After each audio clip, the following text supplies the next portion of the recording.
Lwomwa Tabula Bbosa n'abakwata abalala 5 abali mu musango gw'okutemula eyali akulira ekika ky'endiga Lwomwa Daniel Bbosa nate bakomezeddwawo ku kkooti esookerwako ey'e Nateete Lubaga okwongera okumanya ekiddako mu musango gwabwe.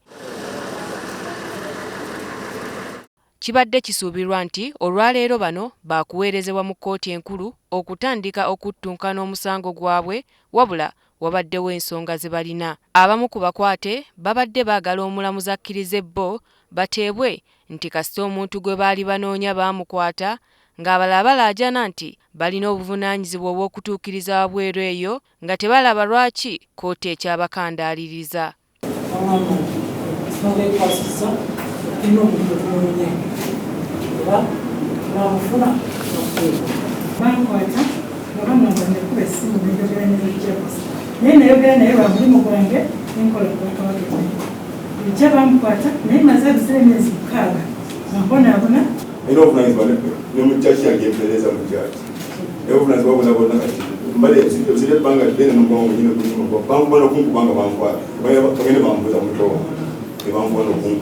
Ebigambo bya bano bikkaatiriziddwa Tabula yennyini ategeezezza omulamuzi nti ye mu bakwate bonna abataano amanyi omuntu omu gwe yasindika okutemula omugenzi ng'abalala talaba nsonga lwaki bamusibako nti omusango yaguzza nabo.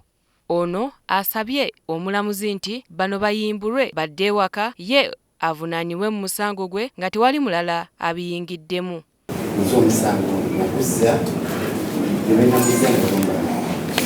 Okunyumiriza kwa poliisi era nga bategeeza nti bakola buno muganda wange lwenzirako mama yamutata ebirungi onaddakuoli oli muwandiisi wa kkooti olusuku mu kika babakwatira batekakufayiti tebalina kyebamanyi byonna nze ntumanyi noono yasigalawo ebimukwatako byonna nze ntumanyi neyafa.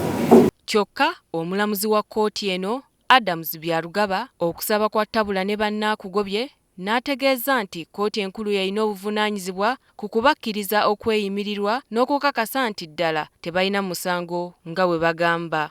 Omuwaabi wa gavumenti Caroline Mpomirwe naye asinzidde wano n'asaba omulamuzi okumwongezaayo akadde asobole okutereeza ensobi n'okwongera obujulizi obulala mu mpapula ezisindika abawawaabirwa mu kkooti enkulu okuwozesebwa. Omulamuzi omusango agwongeddeyo okutuusa nga 25 omwezi guno abavunaanwa lwe banaasindikibwa mu kkooti enkulu.